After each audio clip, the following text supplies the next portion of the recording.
Hello everyone, Mark again, and today we will build a base mesh for sculpting a shark. We will learn the principles of modeling along the symmetry line, which could be a little bit tricky.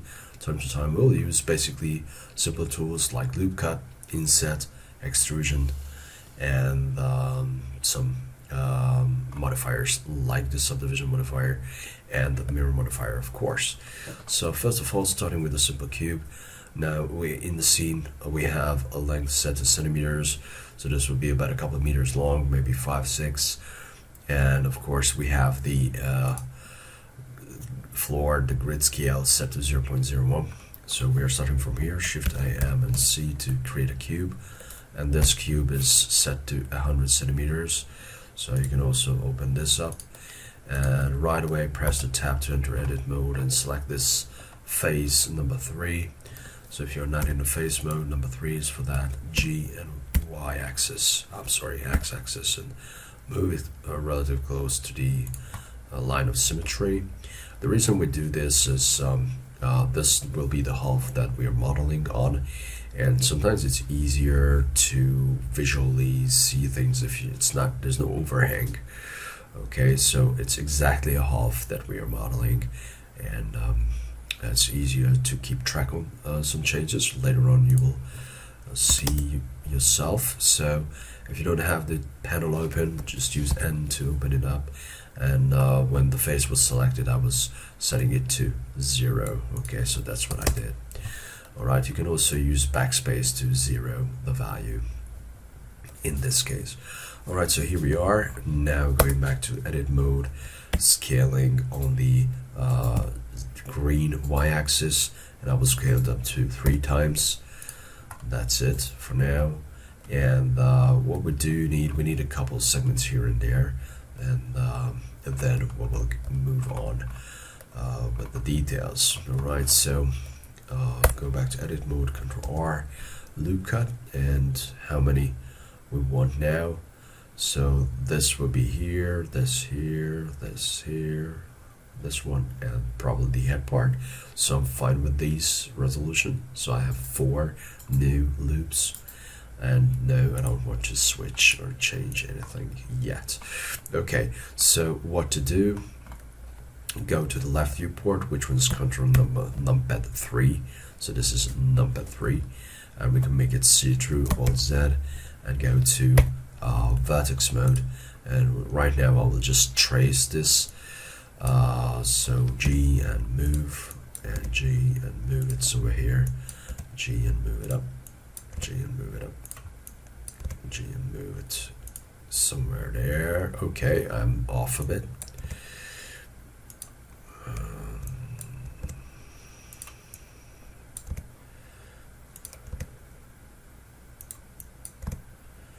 And this edge is also going there. Alright, it's just tracing. You can use a picture if you wish, so you don't have to use a 3D mesh. Right now it's just to speed up the process. Basically, you can trace these forms fairly easy. Okay, and there's something more I've added, so don't need 4 pieces.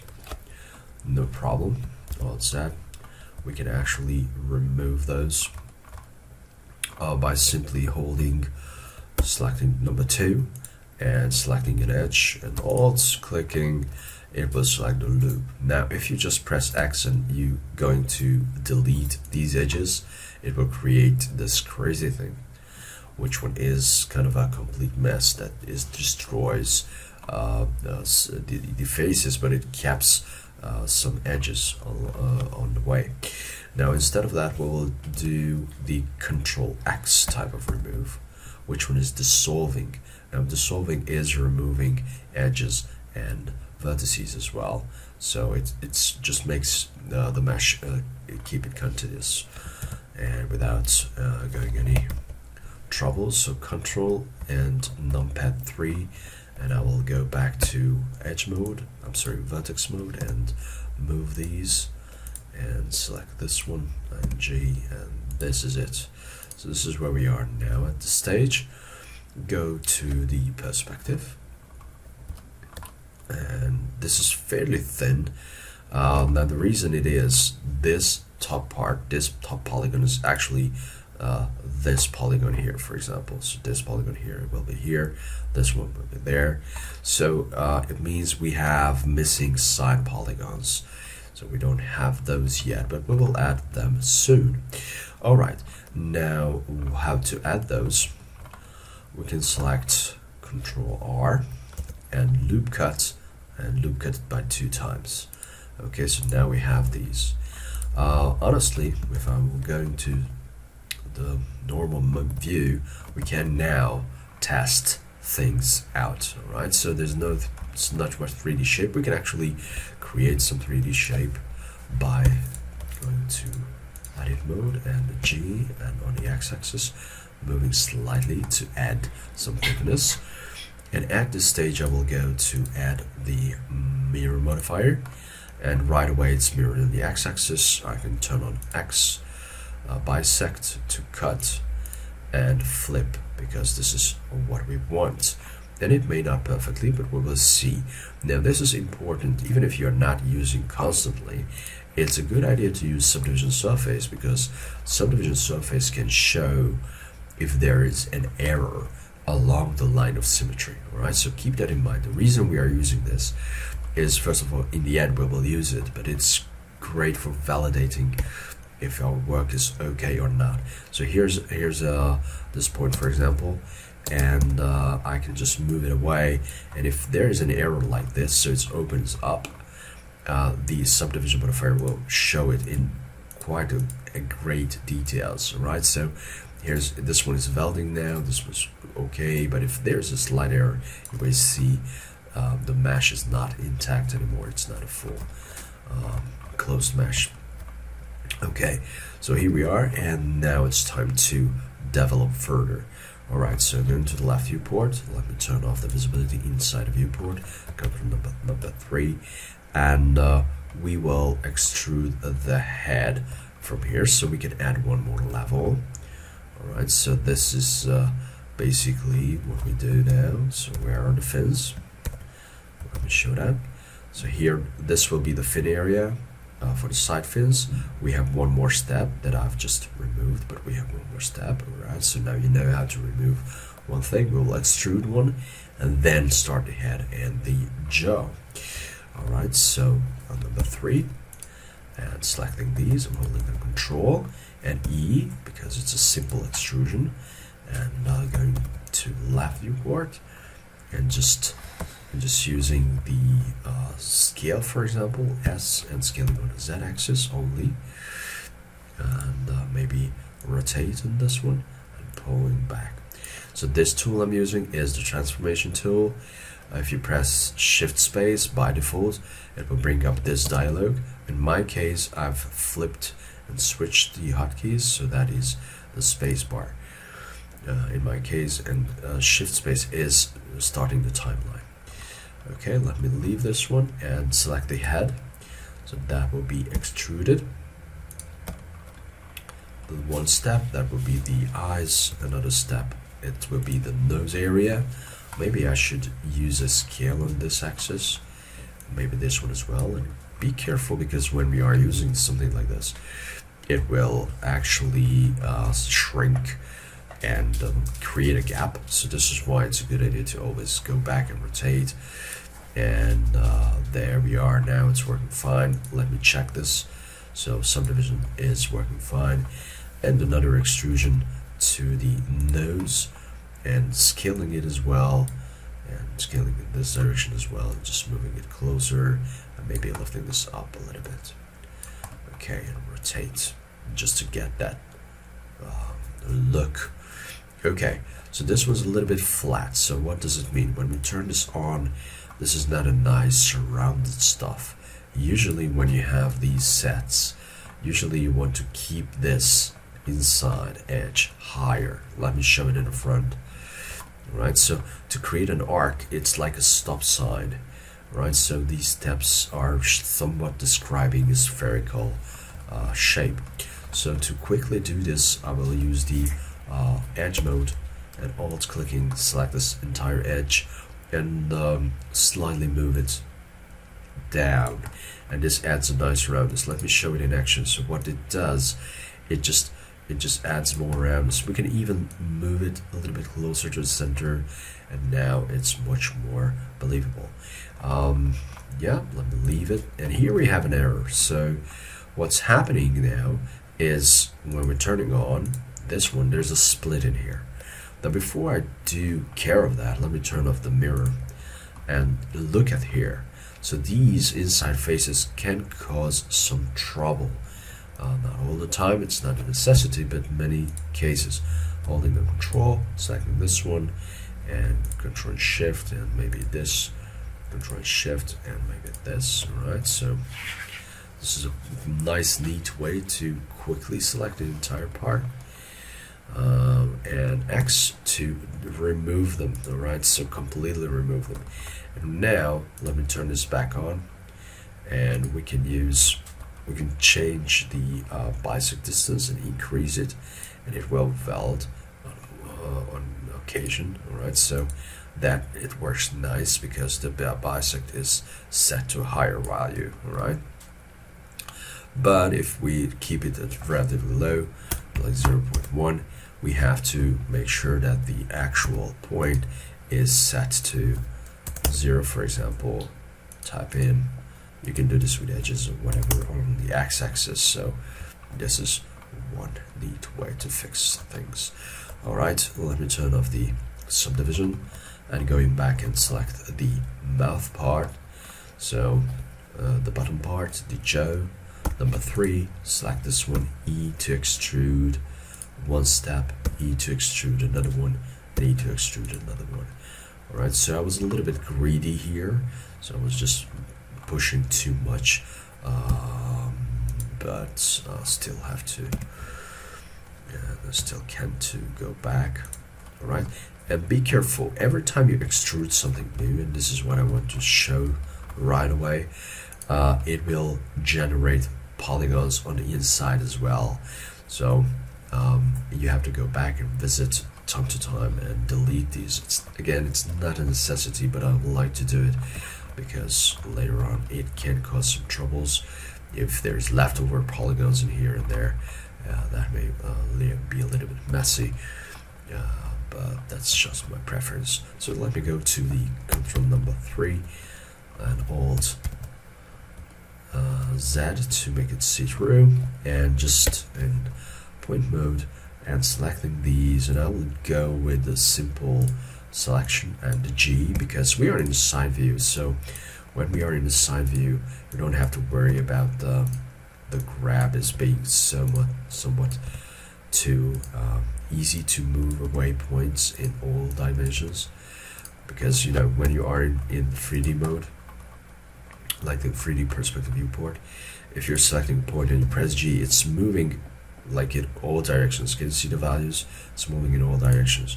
But if you are in left viewport, for example, and selecting the single point and G, it's moving only on the Y and Z axis in this case. Okay, so it's this is the benefit of using the orthographic viewports. This is one of them. So I'm selecting these and G and moving, and G and moving, and G and move. Okay, so that's somewhat resembles the model that we have, and of course it's pretty wide, so I will go in and select this point, for example, and now I'm just using simple G, and I'm not moving too many units away, so just slightly. Alright, and just making corrections from different angles. G and moving in. Let's actually looks nice. If you want to increase the head or change the head size, we can check it before we are working on the mouth cavity. So we're going to number 3 and look for it. Alright, so this is a little bit lowered, so I'm using these wide selection and G and moving it on this axis, and maybe moving it a little bit front, or only these parts. Alright, so this point and this point, these are a little bit higher, just like these two. And these are a little bit back. Alright, so this is the trace that we are creating. Maybe this too should be lowered as well on the z-axis only, maybe even more. Great.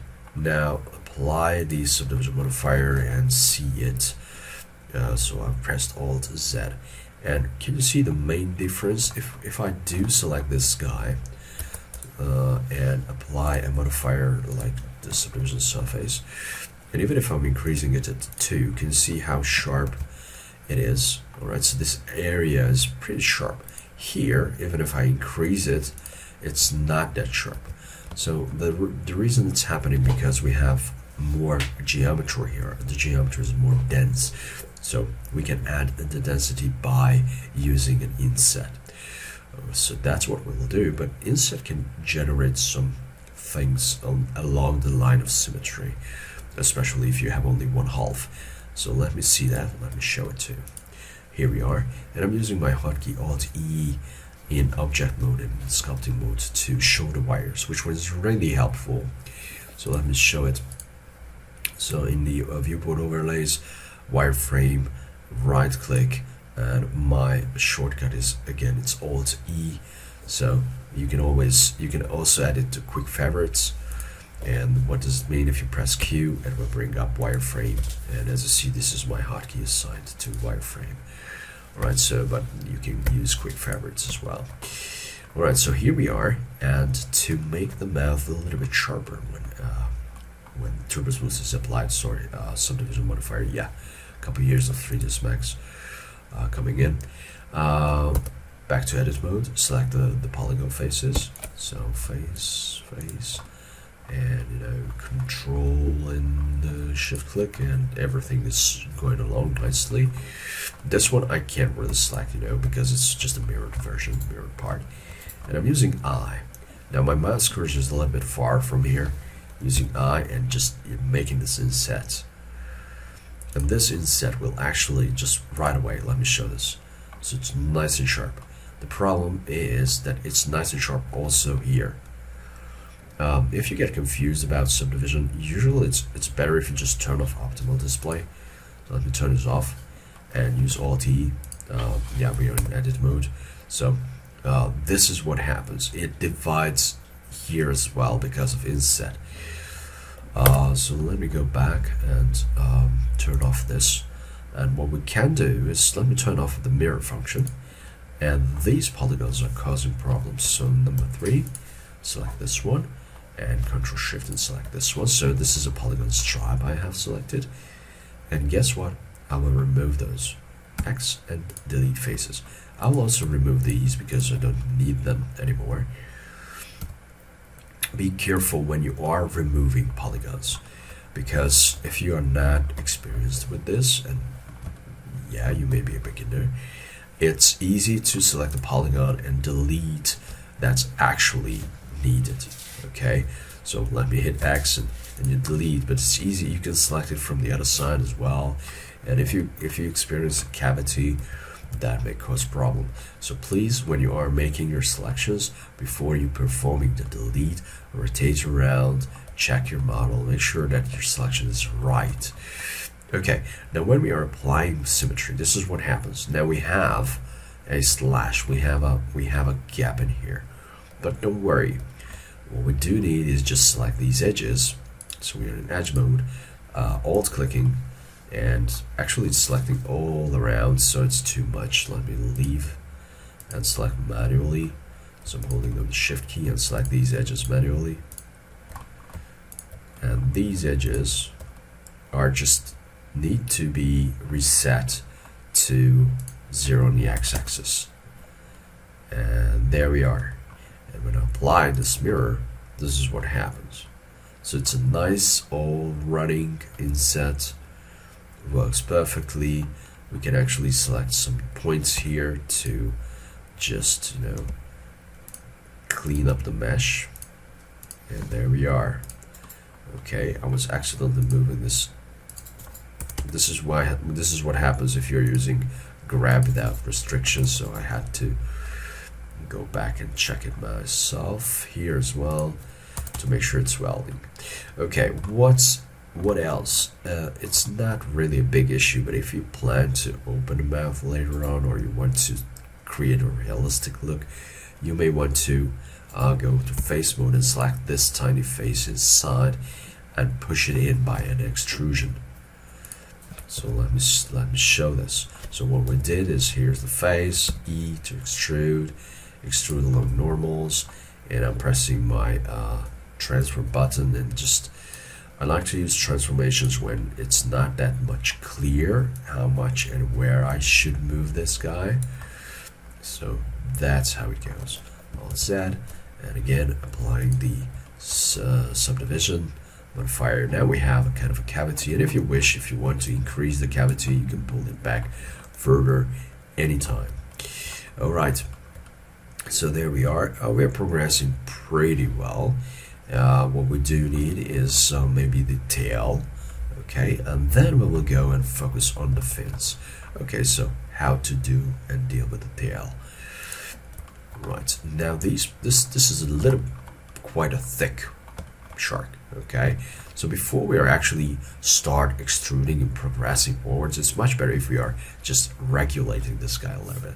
So let me go to the top viewport, and that's numpad 7, the top viewport, and just going Alt Z because we want to select points in here, and just select the points. Simply W is the hotkey for selection, but be careful, it's a cycle. So what we are using most of the time is this select box. If you're pressing Alt W, you can also use the pie menu for select box. If you just press B, that will land you to selection, box selection, but then you have to use it all the time. So it's better if you're just using select box by default and just pressing G to grab and move it along one axis. And can you see, because we're in the top view now, the Z axis is not affected. We are not moving up and down. And G and move. And I'm not really worried about if it's not 100% in line. And here we go. Okay. So that's nice. Maybe we can make it thicker here. And maybe here as well. So G, now I'm grabbing the mouth part as well to make it more bullet shape, but I'm not expert on sharks. So this tiny point should be a little bit closer. Now this is the process to prepare. Can you see the cross section? It's looking nice. Now what else I want to do?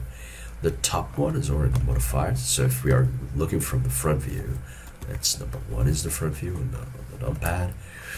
Or you can choose in my case it's the letter O. This one is a little bit odd, but there is a pie menu for viewports as well. You can look up this one. Okay, so number 1 is the front on the numpad by default, and these points, these edges are not, this is not round as this one. Okay, so that can help a lot to create a nice hanging belly for the shark. So what I will do is just zoom in for the area, Alt Z, and we are in edge mode, number 2, and Alt click. And we don't really need these, so I'm using Shift and click on these, and just move the rest on the x-axis slightly up. Alright, so here's the jaw, and let me see that how it goes. Okay, there's a little bump on here. Oh, I like this, it looks a little bit more toony. And switching to points and just selecting this point, and on the x-axis pulling this back up. So now this cross section is prepared for further extrusions. So number 3, and holding Control, and it will select everything in line, and E, and extrude 1 step. And as you see, this is a little bit off, so what I'll do, I'll press G and right away move it back to the x-axis. There we go. Okay, there's just a slight overhang, which one is fine for now. Alt Z and going to side view, and yes, we have to use scale and on the z-axis. All right, so on the z-axis only. The reason why we do scale only the z-axis, because if you're using just simple scale, this is what happens. You're scaling it down and it will open the gap, and we just carefully adjusted the width of this whole thing. So instead of using that uniform scaling, I'm using S and scaling only on the z-axis to make sure only the overall height of this item is just scaled. Still one more, X, but on the y-axis, I'm sorry, z-axis, and then G, and moving on the z-axis a little bit higher. Okay, E to extrude. It's extruding towards normal, but we can restrict it to extruding only on the y-axis, and S scaling only on the z-axis, and just move it a little bit up. That's how it goes. And I will extrude it one more, and only on the y-axis, and leave it as it is. Okay, and going back to perspective, and look, okay, so now at the top it's quite thick. So going back to the top viewport, it's number 7, and just go to points and just G and move them a little bit closer. G, move closer. Because the shape of this shark tail is like it is like an oval shape, right? So there it has quite strong muscles around this area, so it's not a pencil thin cross section. There we go. Maybe pulling this one down, just, you know, cosmetics, and Alt Z and see it, right? So this is the base shape. Whoa, we are getting there. We are getting there. Okay, now time to work on the fins. Now let me turn off the subdivision on here and look the actual sizes. So we have 2 edges here. We will create it afterwards. So, but first, what I want to do is just make an extrusion for the fins. So that's just a lengthy extrusion on here. So here we are. Press tab. Number 3. We need a whole extrusion and extrude, and that will be the base for the fin. And moving it a little bit closer to the center on the x-axis. There we are. Now, this is just basically the base for the whole thing. So we will follow from here. So now, towards the fin, right? So we are just basically creating the shape. So for that, I will select this top polygon and just lift this up. And that may be the base, and for example, we can rotate this guy, T, and transform at the angle and extrude, and just going back and extrude again and going back, and maybe scale it down a little bit more. So using S and scale, and just make the changes, corrections of all these things. This polygon should be a little bit closer to make it thinner. Alright, so that's a little bit more thin. Of course, we can go to select these edges and make them more accurate towards the whole thing. Alright, so that is the top part, top area, and we will shape it to match a little bit closer to that shape. Alright, so here we are. So what we did is this polygon is selected, and we're pulling it, pushing it down, pulling it a little bit, or maybe slightly rotate on the x-axis, which one is the red one, and then the same thing happening, extrusion on the z-axis. Oh, that's too strict, but here we are. So just simply extrude along normals, and then just move it closer until they're overlapping, and extrude a little bit and scale it and move it closer until this welding is performed. Great. Alright, so that is the basic shape. Now let me check it from the side view. So Alt Z to make it see-through, Ctrl 3. And yeah, we are a little bit off compared to the whole original reference, but no problem. Selecting this guy, G, pulling in, and we can Control R and add a loop here. That's one thing that we should do. Another thing that we should do is we can add another loop closer to this area to help. Okay, let me show it. Why do we do this? So if we have the model here and we have a kind of a sharp change from one shape to another, you can increase this sharpness if you are adding another segment. And as the segment is closer to the original, that will be sharper and sharper. So that's when subdivision is used. It's a good phenomenon to know of. So Alt Z, make it see through, going to points and select these points, G, and grab it. And maybe these points should be moved and displaced a little bit more. G, and it's becoming pointy. This one should be moved back. So now we have this kind of a nice dynamic shape. And G, and by default these sharks having a little bit asymmetrical fins on the tails, but there we are. And zoom in, all set, and Alt E in my case. So this is the base, which one is pretty good. Here we have some errors, as I see, that may cause some troubles on the go. And this error is happening right at the area where we have these inside polygons. So it's a good opportunity to get rid of these inside polygons first, and then look if this could be fixed or not.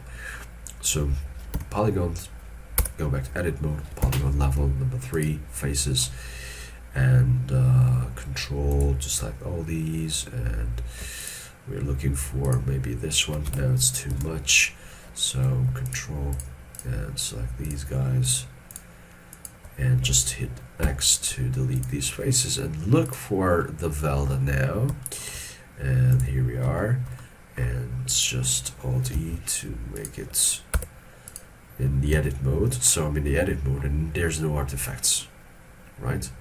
So this is, we are looking for any type of sharp edge that's a little bit alerting. So you have to look for those.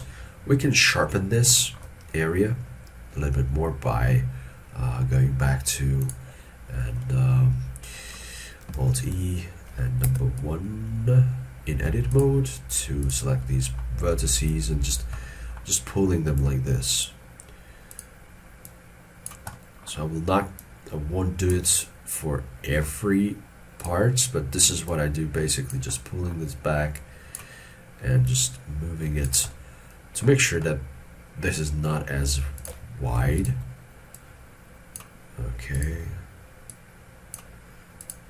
And if something is off, we can smooth it out with sculpting. So that's one benefit of using sculpting. Many things could be easier adjusted.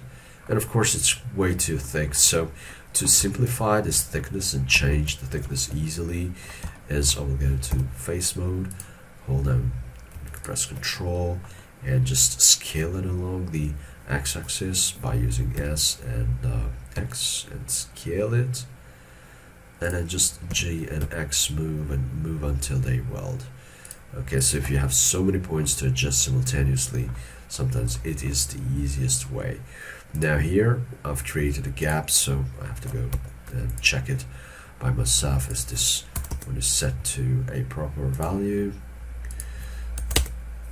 And well, looks great. Welding well. Alright, now it's time to make those front and side fins, but we can create the eyes first, because what we will use is the inset. So let me just turn off subdivision, and the eyes should be placed somewhere here, number 3. And when you're using inset, please keep the cursor a little bit away, just as we did with the mouth. So I am pulling in, and this is an odd shape for an inset. So what we'll do is just scaling on this z-axis. Okay, and just fix it a little bit towards this direction and rotate it. Okay, and number 1, and just selecting this point and G and moving it to make it more like a square shape. So I'm just eyeballing this, but it's quite an important part if you want to create a relatively round hole in the end. So number 3, selecting this one, E, and extrude it inwards. Okay, so let me show this. This is how it looks. So now we have a cavity in here. If you want to alter the position of the eyeballs, what you can do is select center, Ctrl+, and when you do that, you can actually rotate this whole part.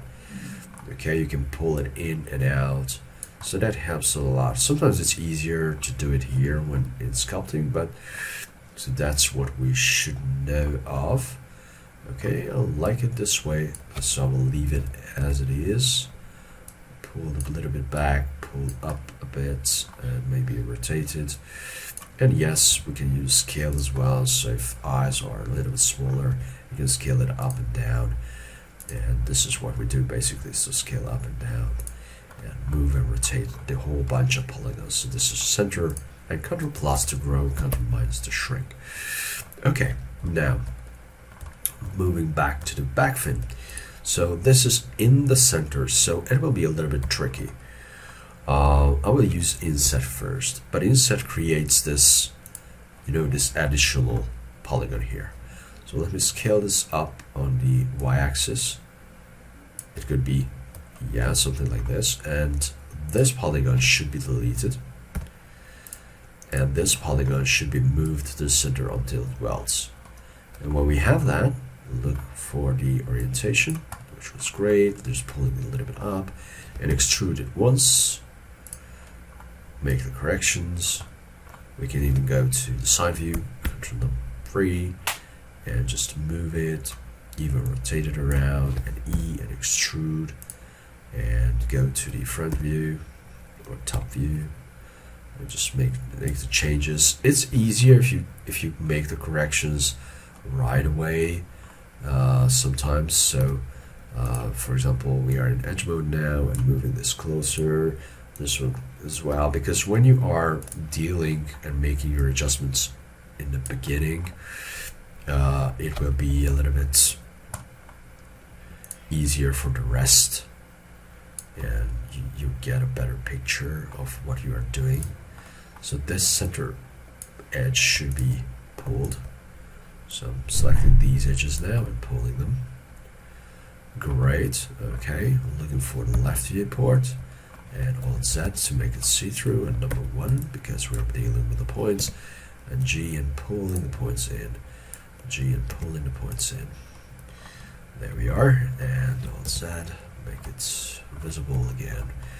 And number 3, selecting extrude, move it back to the center,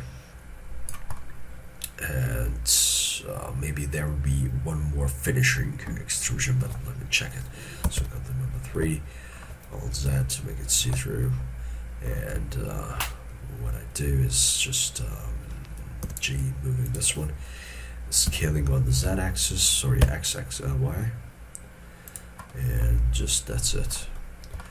And make sure it's not opening up and not too thick. So number 2, and moving this area way more closer and see if it does. Okay, it's not super pointy, but it's decent. All right, we are getting there. We are getting there, and where the fins should be. So the fins are in front of the back fins, the side fins. So this is why we have in a different loop. This should be the area, and I to inset, and let me turn off this subdivision because it gives a better feedback. And I'm happy with the thickness. You can keep it level with the existing polygon.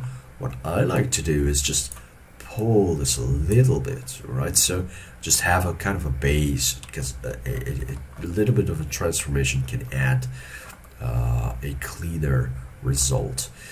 Okay, and E, extrude it, maybe move it a little bit back, change rotation slightly, and extrude it again, and move it a little bit back, and make the changes. So not just simple extrude it as one shot, you can add some nice curvature to it. And I'm gonna just flatten this down a little bit. And yes, extrusion, and scale it in general, and G, and moving it to the back. Okay, it's fairly large-ish. So I'm going to the top viewport, numpad 7. Oh, it's not a penguin, so we have to change those. Alt Z to make it see-through, and just G and pulling this in and selecting this. Sometimes if it's hard to select, you can select the end, and Ctrl plus is working with the points as well. So this is what I'll do. Okay, and Ctrl plus, and just G and moving a little bit closer, and selecting these guys, and try to make it a little bit more pointy. So G and more pointy. Alt Z, and we are in perspective. Okay, so there we are. This could be our base mesh. We should clean up this before we are going any further. What type of cleanup we need? Maybe we have polygons inside because we have extruded along the line of symmetry, and just like with the tail, these polygons should be removed, faces. And what I like to fix my line here, so this was not perfectly set. We can do it in many ways. One way is like going in and holding Alt key and clicking on the edge. So we're in edge mode, number 2, and hold Alt and click, and it will select everything along the line of symmetry. So this is what we have. Now, can you see this value here? Even if you are updating this value, this edge line is not perfectly aligned. So if we are going to the front viewport, it's a little bit jagged here and there. Can you see this point is a little bit out, this one is a little bit out. Here we see these things. What we can do is actually using scale to flatten this whole thing. So the way to do it is just S to scale, because we are using scale. We want to scale it on the red one, that is the x-axis in here. And if I'm just moving this up and down, I can scale it. Now it's scaling the opposite way. To do it perfectly set to 0, I will press 0 and just left click, and this is like aligning all the points and all the vertices on the planar surface along the x-axis. Alright, so again, what I did, all the edges were selected, S, X, and 0, and click, and that makes it align. Alright, so this is how you can do it easily. And zoom in. And now let me turn off subdivision. Let me apply mirror. Oh, it was a wrong decision from me. So subdivision should be there. So I would just reapply the subdivision, no problem. By the way, there's a hotkey to applying subdivision if you're using it a lot, and that is if you press Ctrl A, Ctrl 1, or Ctrl 2. So I will use Ctrl 2. I'm in object mode, Ctrl 2. And that is actually creating a subdivision set. So model selected, Ctrl 2, and here we are, viewport subdivision set selected. Okay, so this is our model, and I'm just looking around. I'm looking around if there's any open gaps or things. So I'm inspecting the model, even the inside, which one looks great, before I will apply the mirror modifier. So subdivision is deleted, and we can click apply or press Ctrl A as it tells you. So if you're hovering over here, press Ctrl A, it will just apply. And now we have this nice model of the shark, and we can actually start sculpting on it. Okay, so but before we do sculpting, we will apply a couple modifiers, and I will explain these things in details next. All right, so thank you very much. Have a good day.